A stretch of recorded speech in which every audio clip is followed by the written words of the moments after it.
Is it possible to be a good hacker? Can adversarial behaviors actually contribute to better cybersecurity? These questions may seem contradictory at first, but they're at the heart of a fascinating field known as ethical hacking. Ethical hacking, or white hat hacking, involves using the same tools, techniques, and mindset as malicious hackers, but with a key difference. Ethical hackers use their skills to identify and fix vulnerabilities, rather than exploiting them for personal gain.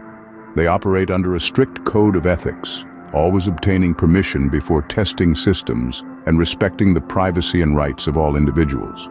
In this context, adversarial behaviors are not only accepted but necessary. They allow ethical hackers to think like their black hat counterparts, predicting and preventing potential attacks.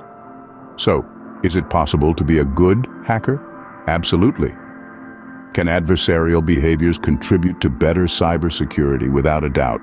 Let's dive into the world of ethical hackers and their common adversarial behaviors. The first common adversarial behavior we need to discuss is reconnaissance. Reconnaissance is a crucial first step in the world of ethical hacking. It's akin to a detective doing their groundwork, gathering as much information as possible about the subject of their investigation. For ethical hackers, the subject is usually a target system, and the investigation involves identifying potential vulnerabilities within that system. Let's paint a picture.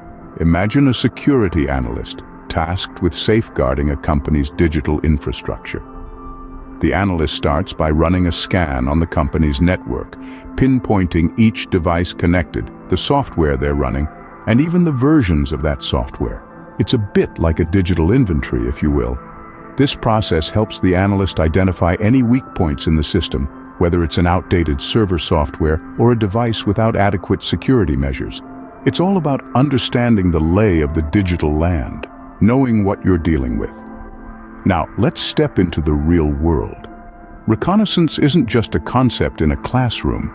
For instance, a security analyst might use this method to identify vulnerabilities in a company's network before a malicious hacker does.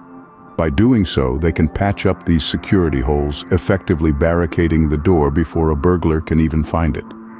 Remember, with great power comes great responsibility. Reconnaissance can be a powerful tool when used ethically. It's about being the watchful guardian, not the villain lurking in the shadows. Reconnaissance, when used ethically, can help identify and patch up security holes before malicious hackers can exploit them. Another common adversarial behavior is social engineering. Now, don't be fooled by the term. Social engineering isn't about building bridges or skyscrapers. It's about the art of manipulation, exploiting the weakest link in the cybersecurity chain, humans.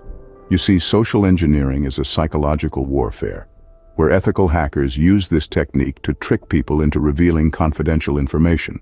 It's a game of trust and deception, where the attacker poses as a trusted entity to make the victim divulge sensitive data like passwords or credit card numbers. A classic real-world example is phishing. Phishing is a type of social engineering attack where the attacker disguises as a reputable entity, often through email, to lure the victim into clicking a malicious link or attachment. Security teams often perform phishing simulations to test employees' awareness. They might send out a seemingly innocent email, like a password reset request from the IT department, to see who falls for the bait. It's a sneaky, yet effective way to identify potential vulnerabilities within an organization. At its core, social engineering is about understanding human psychology and exploiting trust. It's about crafting believable lies and spinning convincing tales. It's about making you see what's not there and hide what's right in front of you. Social engineering, while manipulative, is a valuable tool for identifying potential human vulnerabilities in a system. The third adversarial behavior we'll discuss is exploitation. Exploitation, in the context of cybersecurity, is a double-edged sword.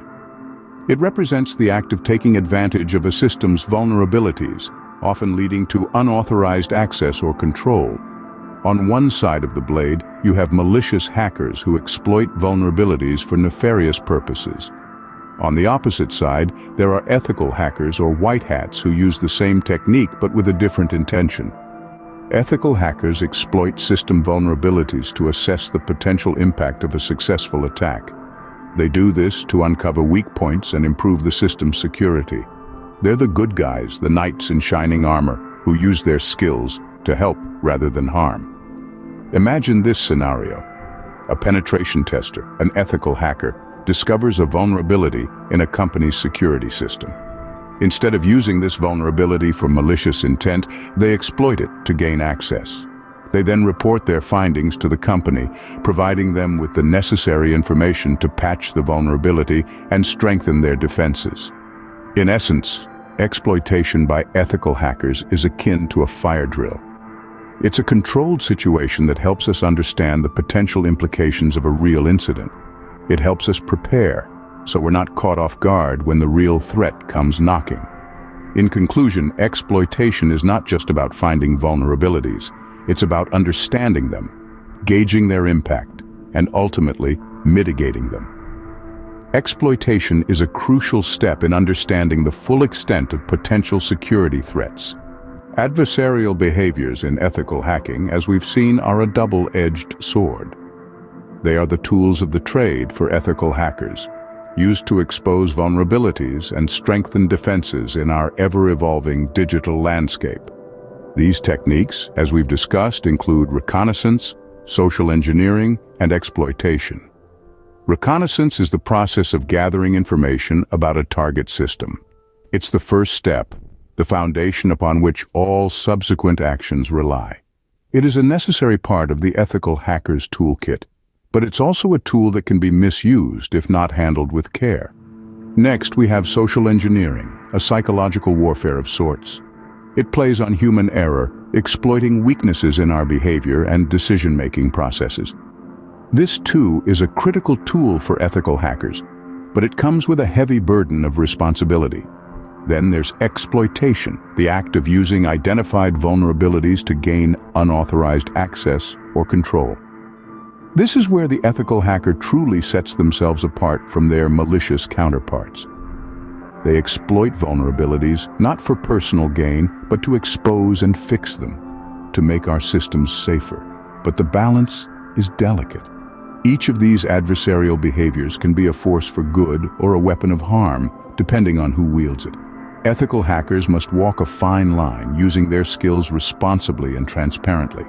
While adversarial behaviors seem counterintuitive, they are a vital part of ethical hacking, serving as the front line of defense in our increasingly digital world.